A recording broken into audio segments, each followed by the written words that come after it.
Je me suis longtemps demandé pourquoi, malgré l'accumulation de biens et l'atteinte des objectifs que la société me dictait, un vide lancinant persistait. Ce n'était pas un manque de réussite, mais un manque d'alignement. J'ai réalisé que la carte du bonheur qu'on m'avait donnée était obsolète, délibérément tronquée. Nous cherchons l'apaisement dans le bruit extérieur, alors qu'il ne réside que dans le silence de notre propre fort intérieur, un espace que le monde n'a pas le droit d'envahir. Bonjour à tous, mes chères âmes en quête de sens. Si vous appréciez ces réflexions qui bousculent le quotidien et qui visent à éclairer les chemins de la philosophie pratique, n'oubliez pas de vous abonner à la chaîne et d'activer la petite cloche. Je vous souhaite sincèrement santé profonde et une sérénité inébranlable dans votre voyage intérieur. Dites-moi, d'où contemplez-vous cette vidéo aujourd'hui? Laissez un commentaire ci-dessous. On nous a appris que le bonheur était une destination, un lieu palpable, souvent mesurable en actifs, en titres ou en abonnés. Nous passons nos vies à grimper les échelons de cette carte sociale, les yeux fixés sur le prochain sommet. Mais, étrangement, chaque sommet atteint ne procure qu'un bref moment de vertige, immédiatement suivi par la vision d'une montagne encore plus haute. Ce n'est pas une coïncidence, c'est le résultat d'un conditionnement social profond et systématique. Depuis notre plus jeune âge, un message subtil mais omniprésent s'est inscrit dans notre subconscient. Vous n'êtes pas complet tel que vous êtes. Votre complétude, votre satisfaction, votre véritable valeur réside dans ce qui est à venir.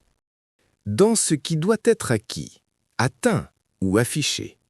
Le bonheur est devenu un devoir, une performance à exécuter et un statut à maintenir à tout prix.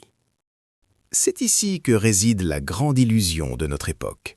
L'idée que la plénitude est un objet à acquérir, ou pire, un indicateur de performance à surveiller en permanence.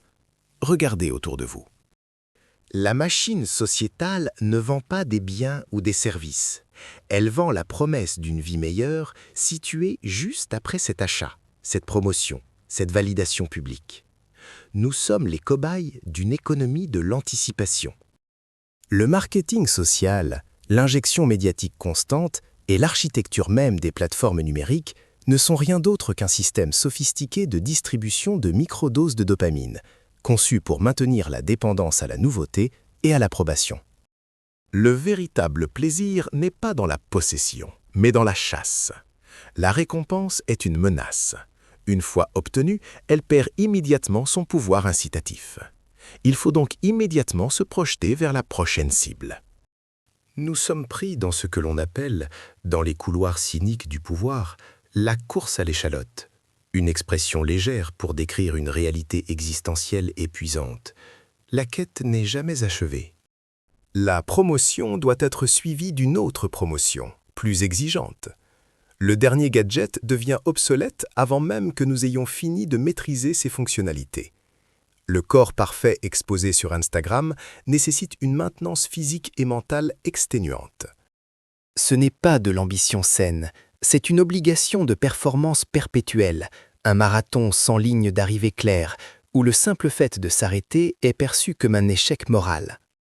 Nous courons après ce que les psychologues appellent le tapis roulant hédonique. Peu importe la vitesse à laquelle nous courons, la satisfaction relative que nous atteignons s'adapte rapidement à notre nouveau niveau de vie, nous ramenant à notre niveau de base, mais avec un niveau d'exigence et de fatigue accrue. Le résultat de cette course est la fatigue de l'âme. Ce n'est pas l'épuisement que l'on ressent après une journée de travail physique qui peut être guéri par une nuit de sommeil. C'est un épuisement plus profond, une lassitude existentielle qui s'installe lorsque l'on réalise que toute notre énergie est dépensée à poursuivre des fantômes, des signaux de vertu, des marqueurs de réussite qui ne sont pas alignés avec notre paix intérieure.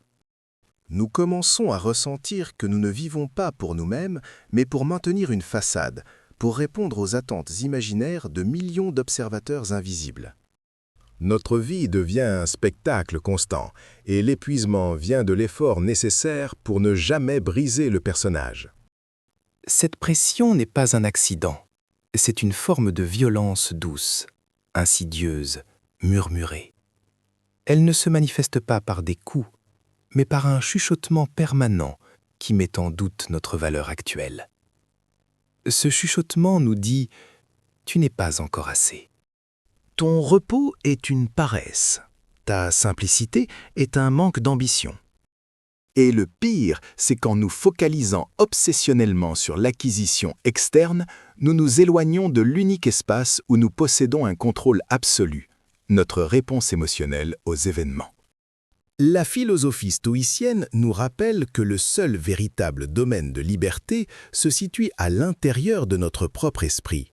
Pourtant, la société moderne a réussi à nous convaincre que même ce sanctuaire intérieur est soumis à des forces externes. Nous externalisons notre jugement de valeur. Si mon post a peu de likes, je suis moins valable. Si je ne reçois pas la promotion, je suis un raté.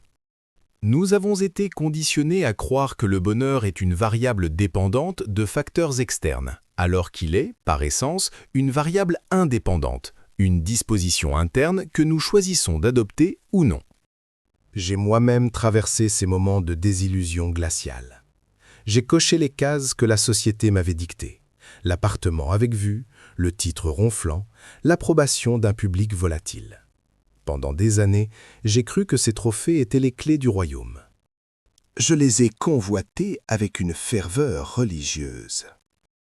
Et lorsque j'ai atteint ce que je croyais être le nirvana matériel, le silence qui a suivi fut assourdissant. Le pic de satisfaction était si court qu'il était presque imperceptible, immédiatement remplacé par un vide plus profond qu'avant. Mes idoles matérielles, ces objets et ces statues que j'avais tant vénérées, n'étaient que des coquilles vides. Elles étaient belles en vitrine, puissantes sur un CV, mais totalement incapables de me procurer la paix durable que je recherchais si ardemment. Cette confrontation avec l'absence de substance de mes objectifs a été brutale, mais nécessaire. Elle a réveillé une vérité fondamentale. La quête de la récompense perpétuelle ne mène pas à la plénitude, mais à l'épuisement, car elle repose sur un mensonge. Le mensonge selon lequel la vie est une série de paliers à franchir plutôt qu'une réalité à accepter et à vivre pleinement dans l'instant présent. C'est le moment de nous poser la question la plus dérangeante de toutes. Si le bonheur n'est pas dans la prochaine chose que nous achetons, ni dans le prochain statut que nous obtenons, alors où est-il? Et surtout, qu'est-ce que nous sacrifions en continuant de courir après des ombres? La réponse se trouve dans l'acte radical de cesser de chercher, de s'asseoir enfin au milieu du chaos et de réaliser que l'état d'être est suffisant. Que l'on peut commencer à guérir la fatigue de l'âme uniquement en refusant de participer à la course. Après avoir couru en vain après ces chimères externes, après avoir construit ma vie sur le sable mouvant des attentes sociétales et des possessions matérielles, j'ai dû m'arrêter. Le bruit du monde s'est tu, et j'ai finalement entendu la leçon que les sages répètent depuis 2 millénaires. La paix durable ne se trouve pas dans le monde, mais dans notre rapport au monde. C'est le retour à l'essentiel. C'est la redécouverte du socle intérieur, le seul endroit où nous ayons réellement un pouvoir absolu et inaliénable.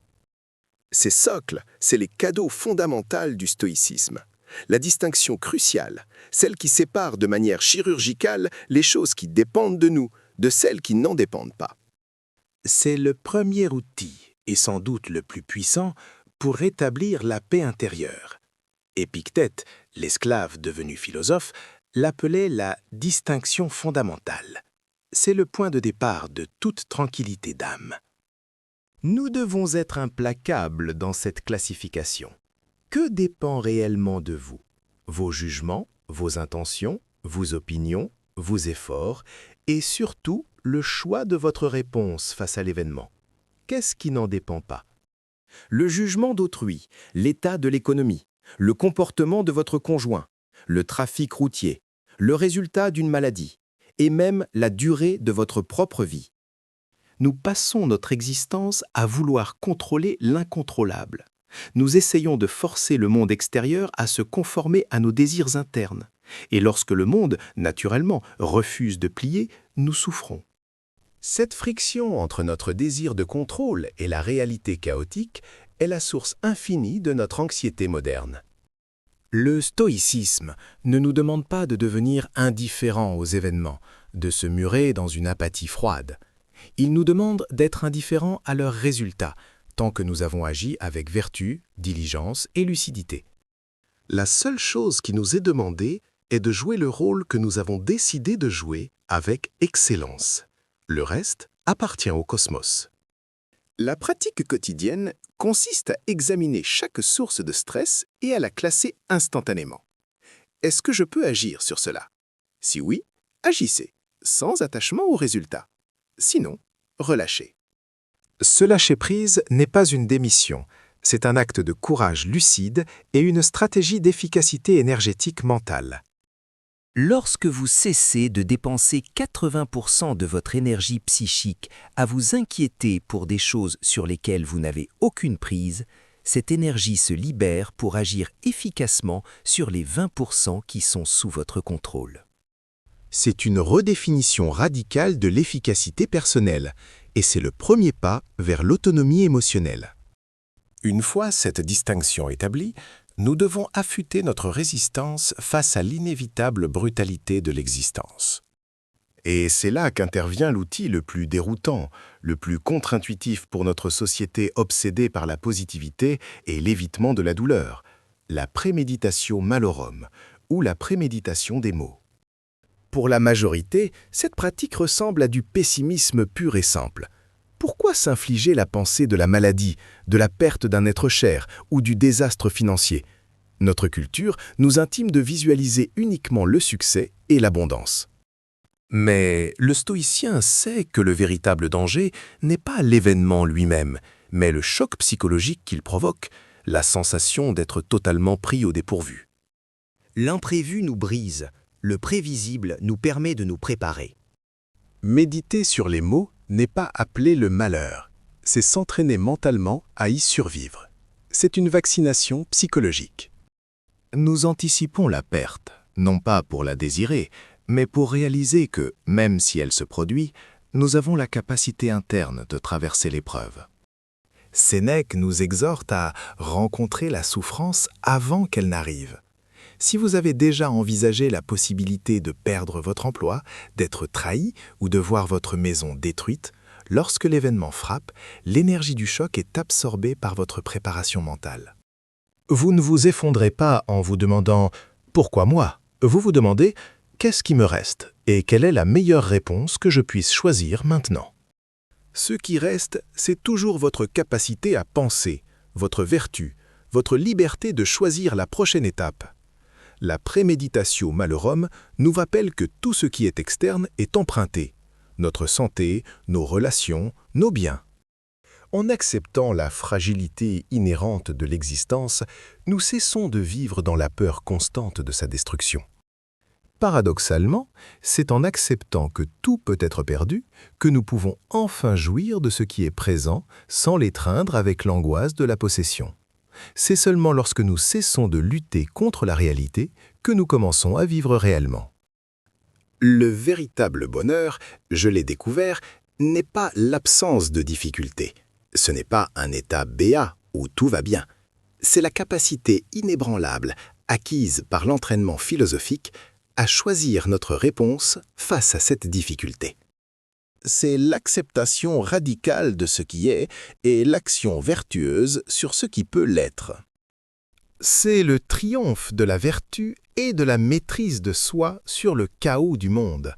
C'est une ancre que vous jetez au plus profond de votre être, une ancre inébranlable dans la tempête de l'existence. Nous reprenons possession de notre pouvoir intérieur. Nous cessons d'être des feuilles ballottées par le vent des circonstances. Nous devenons l'architecte, non pas de l'événement, mais de notre propre monde intérieur. C'est cette encre qui nous permet de passer à l'étape suivante, l'application concrète de ces principes dans notre éthique quotidienne, transformant la philosophie en action. Si l'acceptation est l'encre, la gratitude est le gouvernail. Rappelez-vous toujours, la liberté ultime ne réside pas dans ce que vous possédez, mais dans ce que vous choisissez de laisser derrière vous et dans la forteresse intérieure que vous construisez chaque jour.